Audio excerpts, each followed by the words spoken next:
Good evening and welcome back to Prime of Midlife. It's Monday evening. I have just gone back to work for the first day after being off for a week and it was fabulous. So all is well there. And this evening we are talking preparing for international stuff, really. Basically, why that is if you're in America, you will obviously now know that JP Morgan, the bank, has acquired the bulk of First Republic Bank. Seemingly, there was quite a large amount of money withdrawn from the First Republic Bank, and it was starting to struggle. So JP Morgan has now taken it over. Um, so that makes me think about how much cash have I got? When can I take it out of my bank? Where can I put it if I do get cash out? Or is it safer in the bank? Because obviously keeping cash in the house, a lot of cash in the house is not sensible. But in saying that, possibly split it up between different banks. That could be a thing.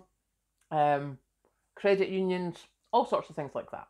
So I'm starting to think of that because, there's been a few people have said that the banks are running into problems, and I'd rather take the time now to sort out anything that needs to be sorted out than be stuck later and have my life savings stuck in one bank that's just gone under or something like that. So that was my first sort of international thing because those banks are in America. Fingers crossed it doesn't happen to us here. But then there was an article in the Times, and it's about China's domination of communications networks, harbours and shipping. Now, the first thing I thought of when I saw that, never mind all the politics and everything like that, the first thing I thought of when I saw that was, oh no, here we go again. How am I going to get materials to fix the houses, which is what we do at work? Because during lockdown, when there was problems at the harbours with the containers, there was some things we just could not get because they came from China.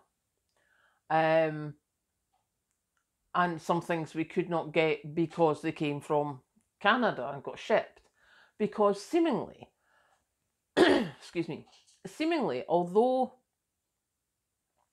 China has been buying a lot of these, shares in these companies and stuff, even if they don't control, say, the harbour type thing, how they explained it in the Times was they said Felixstowe is not owned by the Chinese, but the Chinese companies run the docking terminals, and that controls up to 80% of the container trade.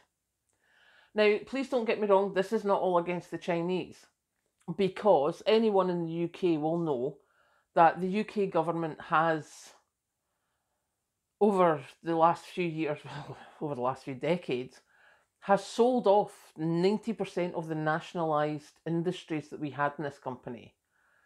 So I think if things don't go to plan, we're not going to be able to make steel in this country anymore. We will be dependent on other countries to import steel.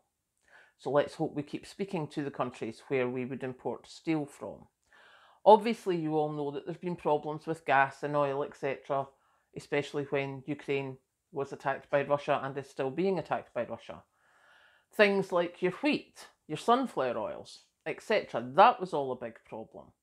And that was only because it was coming out of Ukraine. There was still problems with other items just because of transportation, because what was happening is containers were delayed and then they were getting left somewhere because there wasn't stuff to ship out because everyone was in lockdown. And what if that sort of thing happens again? See, so I have that wee question. And the first thing that comes to my mind is the biggest things that we had problems with were food and building materials. So, if you want to do something to your house, I would be doing it now. If you want to increase your prepper pantry, I would be doing it now. And don't get me wrong, as I say, I don't for 1 minute think that this is all of a sudden just going to go belly up and we're all going to be like, oh, woe is me. I don't think that at all. But, especially in the UK, when there's so many things that are controlled by other countries,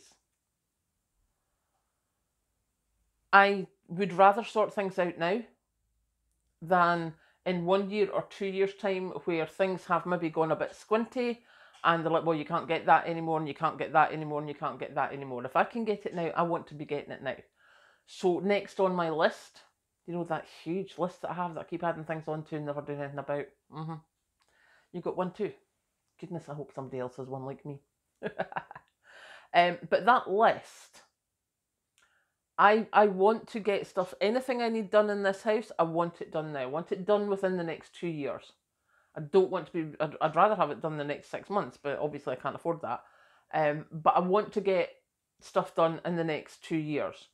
And what I need to do when I'm making that list is I need to make the list, then go away, have cups of tea, and probably come back about a week later.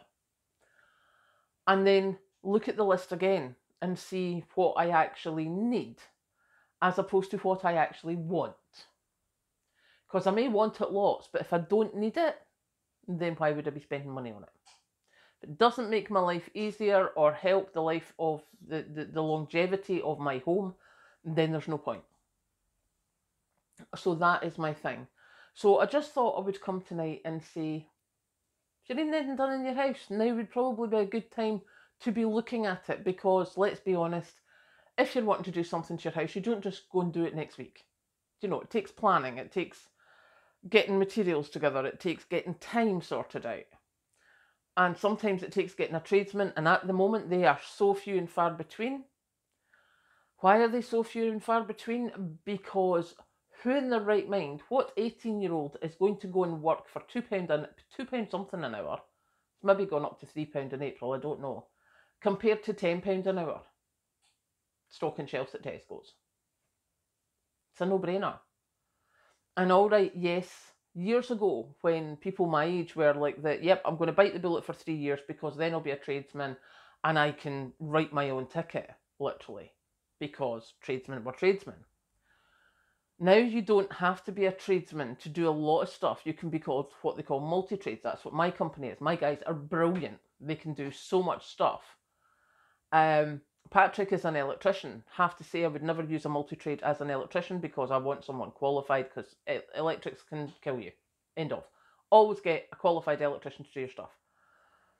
But what's happened now is because of multi-trades and because of big companies being in the middle, you know, as I've said before, if you've got the hospital cleaners, the office cleaners, and then you've got like Mighty or the other ones in the middle, and then you've got the NHS or the office people paying them. So this bit in the middle is just commission. So these people are on really rubbish wages. These people take 20% off of what these people pay. And that's what's happening in a lot of industries now. Like, you'll find house builders will build houses, but they will subcontract out the work to a smaller company who then subcontract it out. And all this skimming for everyone taking their uplift or their commission means that for tradesmen, it's not worth their while anymore. So what they're doing is they've stopped working for the big companies, they're working for themselves, because certainly in my line and the, you know, here in Scotland, if you're my age and you want something done electrical, you want a qualified electrician. You don't want a handyman. We want the people that are time served, that have learned their trade beside a qualified person, that have seen all the different stuff, not the people that have been to college for a few months. And I know I'm paraphrasing and it's not quite that bad, but I think everybody in the UK can pretty much agree we are struggling to find tradesmen. So yeah, again, if you are looking to get something done, if this goes the way that the signposts are going just now, I would certainly be looking to get it done as soon as. So there you go. That's my little thought for this evening. And also just to say thank you so much to everybody for the comments last night were so supportive. It made such a difference. And even Patrick, because I hadn't told him about the email, because he gets cross about things like that. And when he had messaged me going, who did it? And I was like, it's fine.